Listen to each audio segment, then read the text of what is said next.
നമസ്കാരം. പ്രഗ്നൻസിയിൽ ഒരുപാട് അമ്മമാർക്ക് ചിക്കൻ ബോക്സ് വരാറുണ്ട്. വരുമ്പോൾ പലർക്കും ഉണ്ടാകുന്ന സംശയം എന്ന് പറയുന്നത് എന്റെ കുഞ്ഞിന് എന്തെങ്കിലും പറ്റുമോ, എന്റെ കുഞ്ഞിന് എന്തെങ്കിലും പ്രശ്നം പറ്റുമോ, ആ സമയത്ത് നമുക്ക് ട്രീറ്റ്മെന്റ് എടുക്കാം, അതായത് ഗുളിക കഴിക്കാമോ, എന്ത് ഗുളികയാണ് കഴിക്കേണ്ടത്, ആ ഗുളിക കഴിച്ചാൽ എന്റെ കുഞ്ഞിന് എന്തെങ്കിലും പ്രശ്നം വരുമോ എന്നൊക്കെ ഉള്ളതാണ്. ശരിക്കും പ്രഗ്നൻസിയിൽ നമുക്ക് അമ്മമാർക്ക് ചിക്കൻ ബോക്സ് കിട്ടാനുള്ള സാധ്യത കൂടുതലാണ്. എന്തുകൊണ്ടെന്ന് ചോദിച്ചു കഴിഞ്ഞാൽ പ്രഗ്നൻസിയിൽ പൊതുവെ ഇമ്മ്യൂണിറ്റി കുറവാണ്, അതായത് പ്രതിരോധ ശേഷി കുറവാണ്. അതുകൊണ്ട് തന്നെ പെട്ടെന്ന് ബാക്കിയുള്ളവരെക്കാളും പെട്ടെന്ന് ചിക്കൻ ബോക്സ് കിട്ടാനുള്ള അവസ്ഥ കൂടുതലാണ്. ഇനി ഈ ചിക്കൻ ബോക്സ് എന്ന് പറയുന്നത് വാരിസെല്ല സോസ്റ്റർ എന്ന് പറയുന്ന വാരിസെല്ല സോസ്റ്റർ എന്ന് പറയുന്ന ഒരു വൈറസ് കാരണമാണ് ഉണ്ടാകുന്നത്. രണ്ട് രീതിയിൽ ഇത് ഇൻഫെക്ഷൻ വരാം. പ്രൈമറി ഇൻഫെക്ഷനും വരാം, സെക്കൻഡറി ഇൻഫെക്ഷനും വരാം. പ്രൈമറി ഇൻഫെക്ഷൻ എന്ന് പറയുന്നത് ചിക്കൻ ബോക്സ് ആയിട്ട്, അതായത് നമ്മുടെ ശരീരം മുഴുവൻ കുമിളകൾ പോലെ പൊന്തി പനിയായിട്ടൊക്കെ വരുന്നതാണ് ചിക്കൻ ബോക്സ് എന്ന് പറയുന്നത്. അതാണ് പ്രൈമറി ഇൻഫെക്ഷൻ. ഈ സെക്കൻഡറി ഇൻഫെക്ഷൻ, അതായത് ഒരിക്കൽ ചിക്കൻ ബോക്സ് വന്നവർക്ക് നമ്മൾ ലൈഫ് ലോങ് ഇമ്മ്യൂണിറ്റി ആണ് പറയുന്നത്. പിന്നെ ചിക്കൻ ബോക്സ് അവർക്ക് വരില്ല എന്നാണ് പറയുന്നത്. പക്ഷേ അവരുടെ ശരീരത്തിൽ നിന്നും വൈറസ് കംപ്ലീറ്റ് ആയിട്ട് പുറത്തേക്ക് പോകുന്നില്ല. അവരുടെ ഞരമ്പുകളിൽ ഏതെങ്കിലുമൊക്കെ ഞരമ്പിനുള്ളിൽ ഈ വൈറസ് ഡോർമെന്റ് ആയിട്ടിരിക്കും, സൈലന്റ് ആയിട്ടിരിക്കും. എപ്പോഴെങ്കിലും നമ്മുടെ ശരീരത്തിലെ പ്രതിരോധ ശേഷി വീണ്ടും കുറയുന്ന ഒരു അവസ്ഥ വരുമ്പോൾ ഈ വൈറസ് വീണ്ടും ആക്റ്റീവ് ആവും, വീണ്ടും മൾട്ടിപ്ലൈ ചെയ്യും. അപ്പൊ വരുന്നതാണ് ഹെർപെസ് സോസ്റ്റർ. ഹെർപെസ് സോസ്റ്റർ എന്ന് പറഞ്ഞാൽ എങ്ങനെ മനസ്സിലാവും?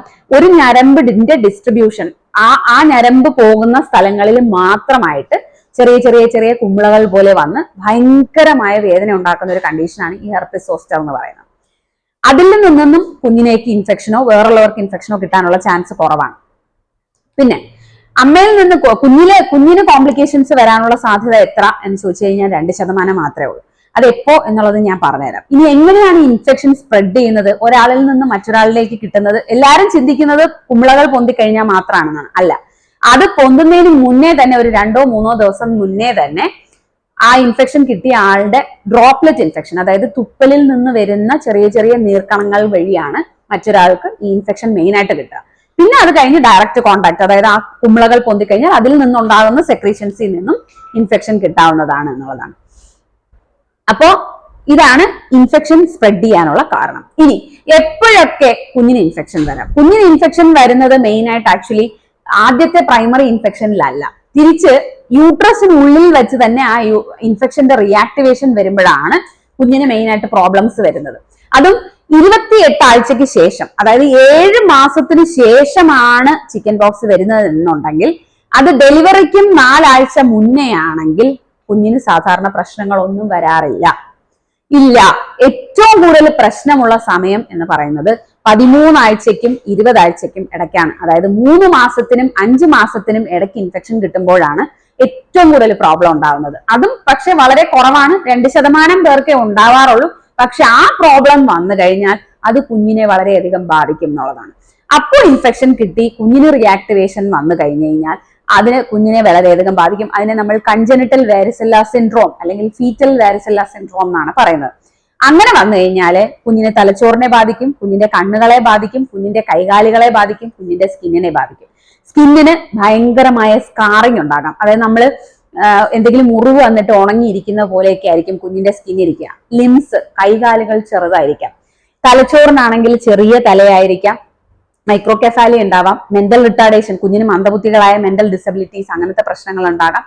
കണ്ണിലാണെങ്കിൽ ചെറിയ കണ്ണുകളായിരിക്കും. തിമിരം വരാം, കൊറിയോ റെറ്റിനൈറ്റിസ്, ഉള്ളിൽ ഇൻഫെക്ഷൻസും വരാം. ഇങ്ങനെയുള്ള ഒരുപാട് പ്രശ്നങ്ങൾ അമ്മയ്ക്ക് വരുന്നത് തിരിച്ച് റിയാക്ടിവേഷൻ വഴി കുഞ്ഞിന് വന്നു കഴിഞ്ഞാൽ വരാം എന്നുള്ളതാണ്. അത് ഞാൻ പറഞ്ഞു, 3 മാസത്തിനും 5 മാസത്തിനും ഇടയ്ക്ക് ഇൻഫെക്ഷൻ വരുമ്പോഴാണ് ഈ പ്രശ്നം വരുന്നത്.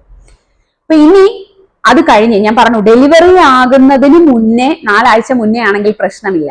ഡെലിവറി ആവാറാകുമ്പോൾ അല്ലെങ്കിൽ ഡെലിവറി ആകുന്നതിന് ഒരാഴ്ച ഉള്ളപ്പോൾ അതിനുള്ളിൽ ഇൻഫെക്ഷൻ വന്ന് ഒരാഴ്ചക്കുള്ളിൽ കുഞ്ഞ് ഡെലിവറി ആവുകയാണെങ്കിൽ, കുഞ്ഞ് പ്രസവിക്കുകയാണെങ്കിൽ കുഞ്ഞിനുണ്ടാകുന്ന ഇൻഫെക്ഷൻ നിയോനേറ്റൽ വേരിസെല്ല.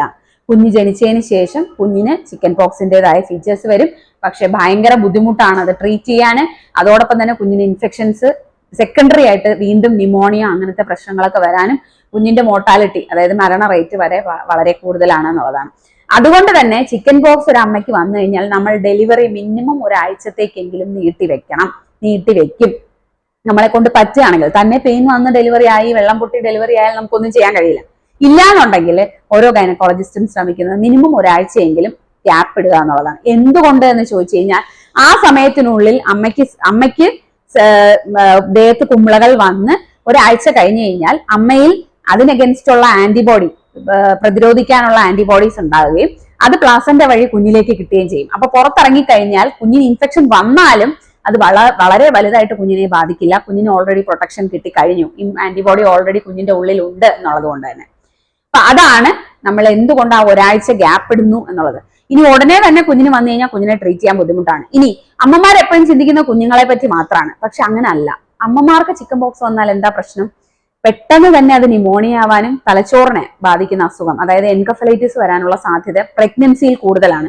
കാരണം കുഞ്ഞു പിള്ളേരെ വെച്ച് നോക്കുമ്പോൾ, കുഞ്ഞു കുട്ടികൾക്ക് ചിക്കൻ പോക്സ് വരുന്നത് വെച്ച് നോക്കുമ്പോൾ വലിയ ആൾക്കാർക്ക് വന്നു കഴിഞ്ഞാൽ കോംപ്ലിക്കേഷൻസ് കൂടുതലാണ്. അതുപോലെ തന്നെ പർട്ടിക്കുലർലി പ്രഗ്നൻസിയിലാണെങ്കിൽ പ്രതിരോധ ശേഷി കുറവായത് കൊണ്ട് തന്നെ ന്യൂമോണിയയും സെക്കൻഡറി ആയിട്ട് ന്യൂമോണിയയും തലച്ചോറിനെ ബാധിക്കുന്ന എൻകഫലൈറ്റിസും വരാനുള്ള സാധ്യത കൂടുതലാണ്.